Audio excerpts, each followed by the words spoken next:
Hello, welcome to paradise study classes by A J sir. आज का हमारा टॉपिक कंपेयरिंग क्वांटिटीज का थर्ड लेक्चर है, जिसपे हम आपको सिंपल इंटरेस्ट और कंपाउंड इंटरेस्ट के बारे में बताऊंगा। बहुत ही इंटरेस्टिंग चैप्टर है। अगर वीडियो को लास्ट तक देखेंगे तो आपको सारे टॉपिक बहुत अच्छे से समझ में आएंगे। चलिए स्टार्ट करते हैं आज का हमारा टॉपिक, जो कि कंपाउंड इंटरेस्ट और सिंपल इंटरेस्ट पर बेस्ड है। और चैप्टर हमारा जो 8th क्लास का है वो कंपेयरिंग क्वांटिटीज का है। इसमें 3 वीडियो हमने बना रखे हैं, जिसमें प्रॉफिट एंड लॉस का वीडियो आपको पहले ही मिल चुका है और इसका डिस्काउंट का वीडियो मैं आपको प्रोवाइड करा चुका हूं। और ये हमारा थर्ड लेक्चर है, जिसमें हम लोग सिंपल इंटरेस्ट और कंपाउंड इंटरेस्ट के बारे में समझेंगे। बहुत ध्यान से समझिएगा, अटेंशन के साथ समझिएगा, क्योंकि ये टॉपिक हमारे लिए बहुत ही इंपॉर्टेंट है। चलिए देखते हैं। पहला क्या है? Simple interest. इसको हम लोग शॉर्ट फॉर्म में कहते हैं SI। क्या कहते हैं? SI। और हिंदी में कहते हैं साधारण ब्याज। और दूसरी तरफ हमने लिख रखा है कंपाउंड इंटरेस्ट, जिसको शॉर्ट में कहते हैं CI और हिंदी में कहते हैं चक्रवृद्धि ब्याज। ठीक है, बहुत ही इंपॉर्टेंट चीज है, ध्यान से समझिएगा। सबसे पहले इसको हम लोग एग्जाम्पल समझते हैं, क्योंकि एग्जाम्पल समझेंगे तो आपको अच्छे समझ में आएगा और जल्दी समझ में आएगा। तो मान लेते हैं कि हमारे पास कोई राशि है जो कि 100 रुपए है, और ये राशि होती कौन सी है? ये राशि होती है जैसे हम किसी से पैसे ले या किसी बैंक से जब हम लोग लोन लेते हैं, ठीक है, तो वो राशि होती है 100 रुपए। इसको हम लोग कहते हैं प्रिंसिपल, यानी कि मूलधन। क्या कहते हैं? प्रिंसिपल या फिर मूलधन कहते हैं। और ये कौन सी राशि होती है? जब हम किसी से उधार लेते हैं, चाहे हम लोग बैंक से उधार लें या किसी भी व्यक्ति से उधार लें, तो उधार लेने वाली हम लोग राशि को कहते हैं प्रिंसिपल या फिर मूलधन। ठीक है, मान लें कि ये हमने 100 रुपए हमने किसी बैंक से लोन लिया और बैंक ने कहा कि हम तुमको इस पर 10% का ब्याज लगाएंगे। क्या करेंगे? 10% का ब्याज लगाएंगे। 10% का ब्याज होता है दर, और अंग्रेजी में इसको कहते हैं रेट। इसको डिनोट करते हैं किससे? आर से। याद रखिएगा कि प्रिंसिपल कॉस्ट को P से डिनोट किया और रेट को यानी कि दर को हम लोगों ने R से डिनोट किया। ये हमेशा परसेंटेज में होती है। बैंक ने क्या कहा कि मैंने आपको 100 रुपए दिए हैं और आपको इस 100 रुपए पर 10% का ब्याज लगेगा, और हमें इन पैसों की जरूरत थी कितने साल के लिए? 3 साल के लिए। तो हमारा टाइम कितना दे रखा है? टाइम को हम लोग T से डिनोट करेंगे। मान लें कि 3 साल, 3 ईयर दे रखा है, यानी कि 3 वर्ष दे रखा है। ठीक है, कितना दे रखा है? 3 ईयर दे रखा है। तो 3 साल बाद हमें जो पैसा रिटर्न करना पड़ेगा वो होगा अमाउंट। याद रखना, जो पैसा हम लोगों को रिटर्न करना होगा वो कहलाएगा अमाउंट। ठीक, तो प्रिंसिपल कॉस्ट हमारी कितनी? 100 रुपीज है। रेट कितना हमारा है? 10%। टाइम हमारा है 3 ईयर। तो हम लोग 3 साल के बाद में बैंक को कितना रुपया वापस करेंगे? तो मान लेते हैं 1 साल, 2 साल और 3 साल। ठीक है, तो 100 रुपए का 3 साल के लिए कितना लगेगा? देखो, 100 का 3%, यानी कि 100 ऑफ 3%। तो क्या हो जाएगा? 100 इंटू 3 अपान 10% रेट दे रखा है। सॉरी 10% कितना हो जाएगा? तो 100 ऑफ 10%, तो परसेंट का हो जाएगा 100। ये 100 कैंसिल, 10 रुपए। कितना हुआ? पहले साल हमें इस पर 10 रुपए का ब्याज लगेगा। ठीक है, फिर दूसरे साल पे करेंगे 100 पर 10%, तो सेकेंड ईयर में हमारा कितना चार्ज लगेगा?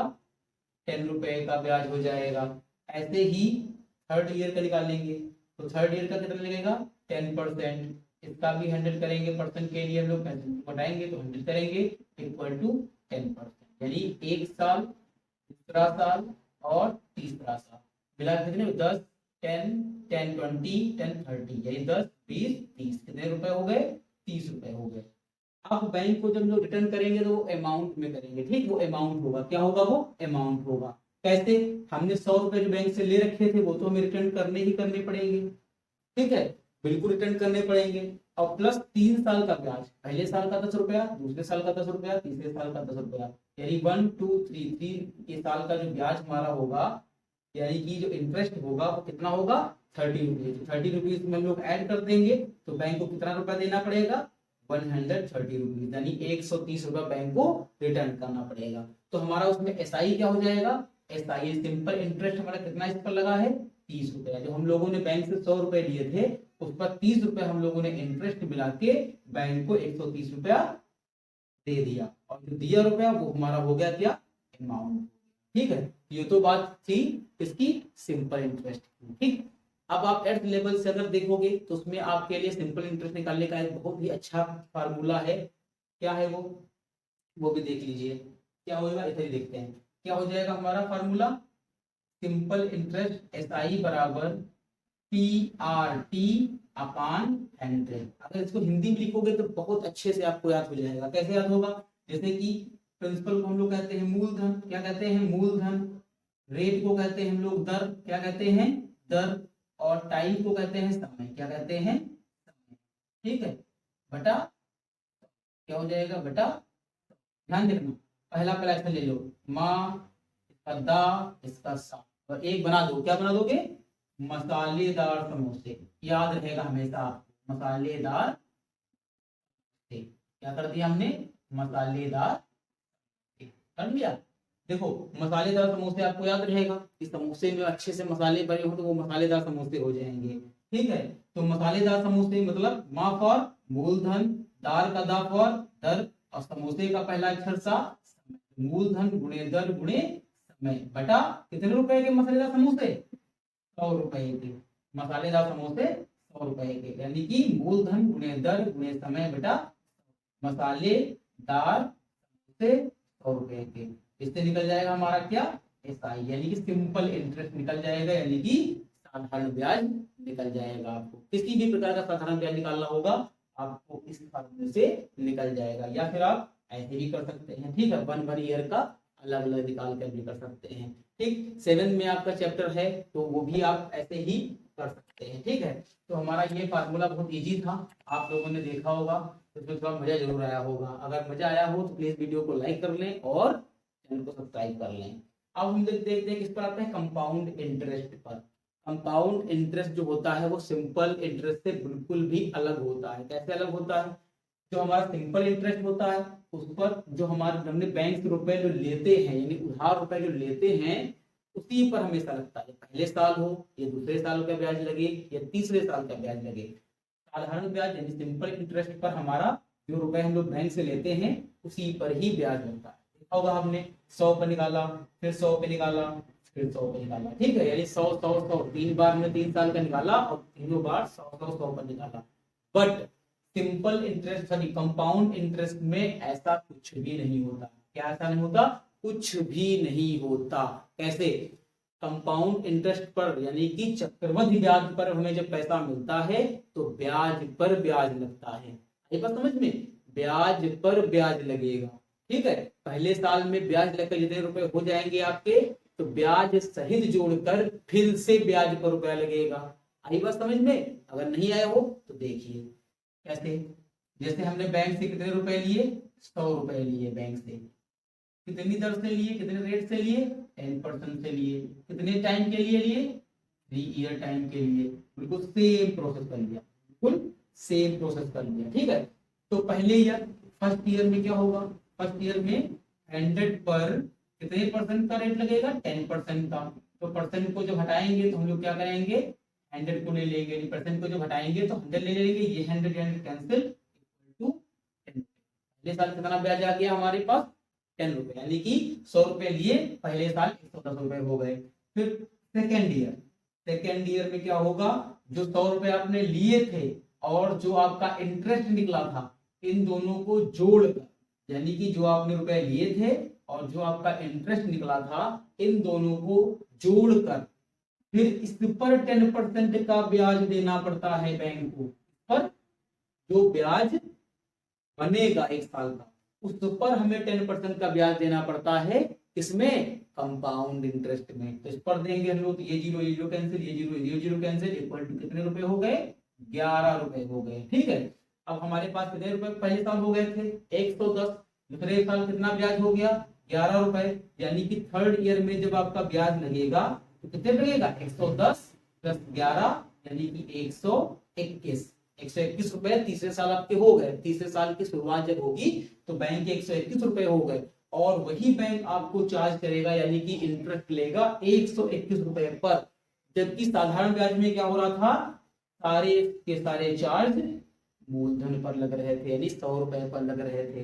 बट इसमें क्या हुआ, पहले साल जो ब्याज हुआ मिला हमको, उस ब्याज को जोड़ करके फिर 10% लगा दिया, यहाँ पर 10% लगा दिया, और 10% मिलने के बाद फिर जो ब्याज मिला, तो ब्याज जो मिला था उसको जोड़कर दूसरे साल के ब्याज को जोड़कर जो 121 रुपए हो गए, 121 रुपीज हो गए, इस पर उन्होंने फिर 10% का लगाएंगे, क्या लगाएंगे, 4। ये परसेंटेज हटाया, यहाँ पर 2 जीरो बढ़ा लिए, ये जीरो कैंसिल, और कितना आएगा यहाँ पर 1.1.1, यानी ये जीरो लगाएंगे, यहाँ पर पॉइंट लगा देंगे, क्या होगा 12 रुपए 1 पैसे। कितने रुपए का ब्याज हो गया, 12 रुपए 1 पैसे।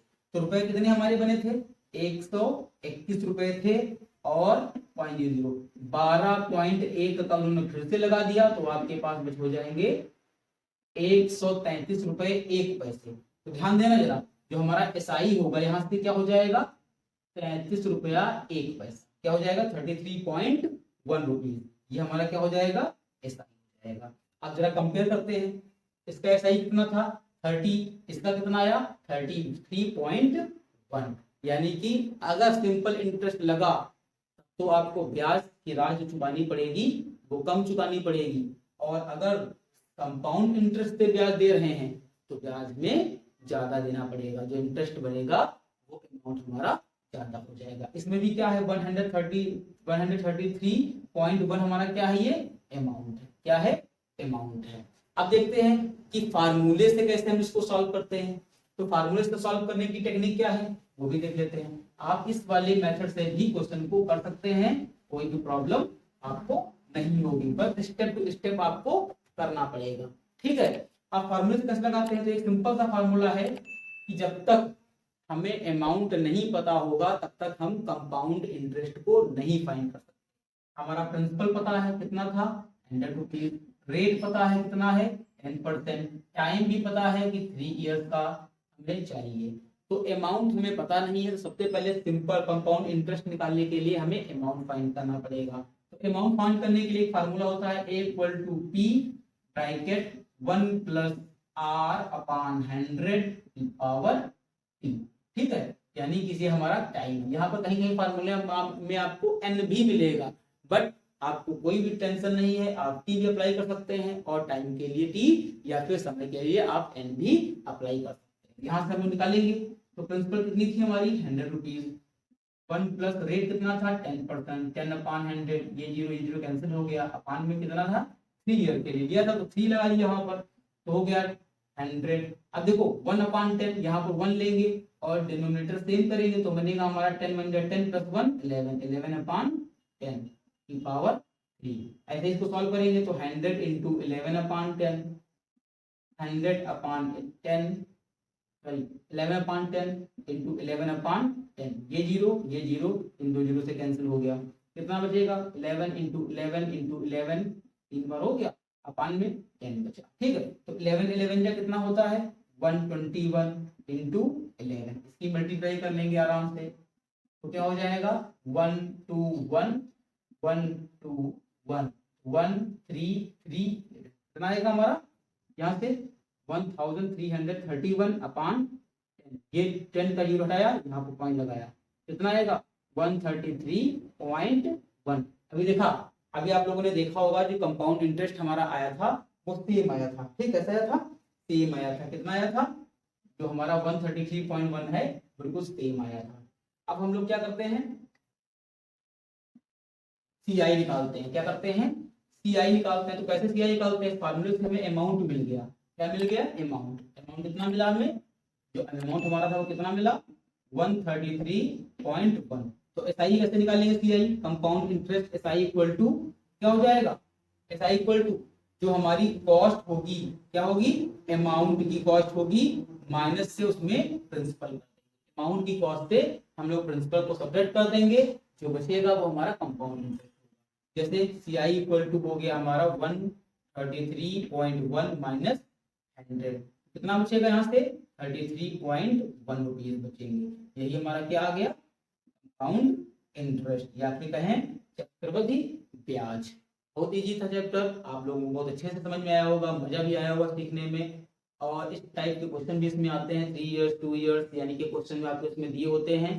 कभी कभी ऐसा दिया होता है कि सिंपल इंटरेस्ट फाइंड करिए और फिर कंपाउंड इंटरेस्ट फाइंड किए, उन दोनों के बीच में डिफरेंट फाइंड करिए। तो आप ऐसे इसी मेथड से करते हैं सिंपल इंटरेस्ट और इसी मेथड से कंपाउंड इंटरेस्ट को फाइंड करके उन दोनों के बीच में डिफरेंस बना सकते हैं, लेकिन दोनों को सेपरेट करके इसके डिफरेंस भी आप फाइंड कर सकते हो।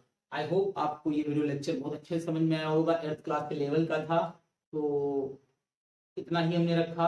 अगर लेवल ज्यादा होता, कॉम्पिटेटिव एग्जाम का लेवल होता, तो थोड़ा लेवल हमारा बढ़ता और भी चीजें हम आपको बताते।